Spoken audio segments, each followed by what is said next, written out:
मैं हाजिरा और लेकर आई हूँ आपके लिए एक और कहानी। कहानी शुरू करने से पहले मैं आपको बताना चाहती हूँ हम लेकर आए हैं आपके मसाइल का हल। चाहे वो शोहर बीवी के दरमियान हो, चाहे वो सास बहू का झगड़ा हो या किसी के दिल में मोहब्बत पैदा करने का अमल। नेज़ इस्तिखारा भी करवाएं, नंबर डिस्क्रिप्शन में मौजूद है। तो बढ़ते हैं कहानी की तरफ। तकदीर के फैसलों से कोई जीत नहीं सका, मगर सब्र करने वाला कभी हारता भी नहीं। मैं अपने वालिदैन की सबसे बड़ी बेटी हूँ। मेरा नाम ज़ारा सुल्तान है। एक वक्त था जब मैं आज़ाद परिंदे की तरह घर के हर कोने में बेफिक्री से घूमा करती थी। ना किसी फिक्र का बोझ था, ना मुस्तकबिल की परेशानी। मेरी दुनिया सिर्फ अम्मी की आवाज़, अब्बू की शफकत, बहनों की शरारतों और अपने नन्हे नन्हे ख्वाबों तक महदूद थी। वो दिन मेरी ज़िंदगी के सबसे खूबसूरत दिन थे। फिर वक्त ने आहिस्ता आहिस्ता अपनी रफ्तार बदली।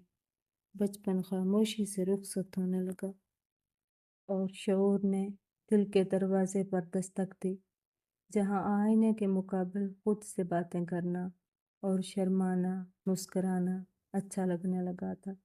जिंदगी अब पहले जैसी भोली भाली नहीं रही थी। दिल में अनगिनत ख्वाहिशें जन्म लेने लगी थी। फिर एक दिन कुछ लोग हमारे घर आए। अम्मी ने मुझे जल्दी से तैयार होने को कहा। मुझे अंदाज़ा हो चुका था कि वो लोग मुझे देखने आए हैं। मैं शर्माती हुई ड्राइंग रूम में गई तो वहाँ पर मौजूद मेहमान औरत ने बड़ी शाइस्तगी से मुझसे चंद सवाल किए। फिर मैं वापस अपने रूम में आ गई। चंद दिन बाद उनकी तरफ से हाँ हो गई। घर में खुशी की लहर दौड़ गई। रिश्तेदार मुबारकबाद देने लगे। अम्मी जहेज के ख्वाब बुनने लगी थी और मैं तो जैसे आने वाले कल के रंगीन ख्वाबों में खो सी गई थी। आखिर वो दिन भी आ गया जिसका सबको इंतज़ार था। मंगनी का दिन। घर रोशनियों से जगमगा रहा था।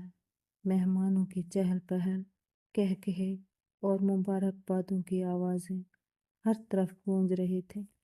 किसी को खबर न थी कि चंद लम्हों के बाद एक ऐसा फैसला होने वाला है जो मेरी पूरी ज़िंदगी का रुख बदल देगा। अंगूठी पहनाने से ज़रा पहले अरमान ने अपनी माँ के कान में कुछ कहा और फिर मेरी तरफ देखा। फिर उसकी नज़रें आहिस्ता आहिस्ता मेरी छोटी बहन पर जा टिकी। यूं जब उसने बाकायदा मेरी छोटी बहन को पसंद करने का ऐलान किया तो पूरा घर जैसे सांस लेना ही भूल गया। अम्मी मुसलसल रो रही थी, जबकि अब्बू की आंखों में गुस्सा और बेबसी एक साथ दिखाई दे रही थी। मैं आहिस्ता आहिस्ता अब्बू के करीब गई। मेरे अल्फाज में अजीब ताकत आ गई थी और अपने तय मजबूत लहजे में कहा, अब्बू, अगर अरमान ने छोटी को पसंद किया है तो इसमें उसका क्या कसूर? आप मेरी वजह से उसकी ज़िंदगी खराब ना करें। अम्मी ने मुझे सीने से लगाया और कहा, बेटी, कल को अगर वो ये कहें कि मुझे दूसरी के बजाय तीसरी पसंद है, तो क्या हम फिर तीसरी को उसकी झोली में डाल देंगे? हम कभी ऐसा नहीं करेंगे। मैंने नम आंखों से मुस्कुराते हुए एक बार फिर उनको मनाने की कोशिश की, मगर अब्बू ने सख्ती से इनकार कर दिया। कुछ देर के बाद अरमान और उसके घर वाले बगैर मंगनी के वापस चले गए। उस दिन एक रिश्ता नहीं टूटा था, बल्कि मेरे साथ जुड़ी जिंदगी की हर उम्मीद बिखर गई थी। वक्त गुजरता गया, मगर लोग इस वाक़ये को ना भूले। मैं जब किसी फंक्शन में जाती, लोगों की सरगोशियाँ शुरू हो जाती।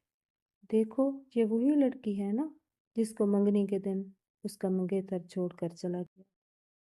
बेचारी, इसकी तो किस्मत ही खराब थी। मैंने मुस्कुराना सीख लिया था, मगर दिल हर बार थोड़ा और टूट जाता। आखिरकार मैंने तकरीबात में जाना छोड़ दिया। अब मैंने पहले से ज़्यादा अपनी तालीम पर तवज्जो दी। लोग सो जाते और मैं कानून की मोटी मोटी किताबों में अपना मुस्तकबिल तलाश करती। साल गुजरते गए। आखिर वो दिन भी आ गया जब मेरे नाम के साथ एक नई पहचान जुड़ गई, बैरिस्टर ज़ारा सुल्तान। शहर के बड़े बड़े लोग अपने मुकदमे लेकर मेरे दफ्तर आते थे। جس لڑکی پر کبھی ترس کھایا جاتا تھا آج لوگ اس کی مثالیں دیتے تھے۔ وہ ایک سرد صبح تھی۔ میں اپنے دفتر میں فائلوں کا جائزہ لے رہی تھی۔ سیاہ وکالتی گاؤن میری کرسی کے ساتھ ٹنگا ہوا تھا اور میں سفید شلوار قمیض میں ملبوس اپنے اگلے مقدمے کی تیاری کر رہی تھی۔ دروازے پر دستک ہوئی۔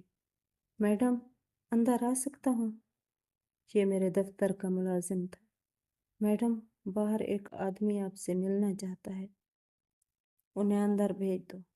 چند منٹوں بعد دروازہ کھلا۔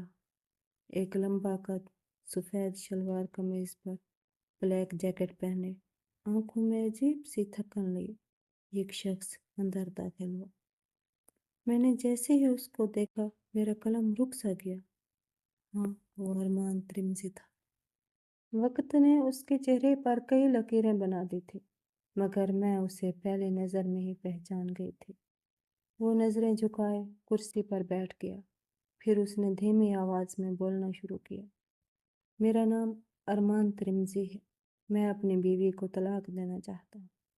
میں نے خاموشی سے فائل کھولی۔ وہ بولتا رہا اور میں لکھتی رہی۔ کاغذوں پر دستخط کرنے کے بعد اچانک اس نے میری طرف دیکھا۔ زارا، کیا تم نے مجھے پہچانا؟ میں نے پرسکون لہجے میں کہا۔ جی، بیرسٹر ہونے کے ناطے چہرے یاد کرنا میں وہ ایک بار پھر گویا ہوا۔ اگر ممکن ہو تو میں اپنی غلطی کا ازالہ کرنا چاہتا ہوں۔ کیا تم مجھ سے شادی کرو گے؟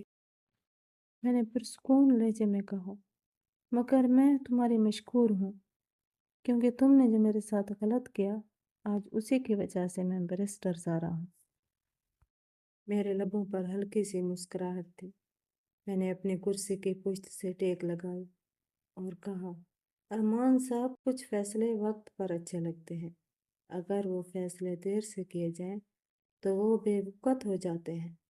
وہ خاموشی سے میری بات سنتا رہا۔ میں نے کھڑکی سے باہر دیکھتے ہوئے کہا، اللہ نے مجھے آپ سے بہتر چیز عطا کی ہے۔ وہ بے اختیار بول اٹھا، کیا؟ میری پہچان۔ کمرے میں خاموشی چھا گئی۔ ارمان نے آہستہ سے سر جھکا لیا۔ شاید وہ سمجھ چکا تھا کہ کچھ لوگ دوبارہ مل تو جاتے ہیں لیکن دوبارہ حاصل نہیں کیے جا سکتے۔ وہ اٹھا اور خاموشی سے دروازے کی طرف بڑھ گیا۔ دروازے سے نکلتے ہوئے ذرا پہلے اس نے آخری بار پلٹ کر دیکھا اور بیرسٹر زارا کرسی پر بیٹھی اگلی فائل کھول چکی تھی۔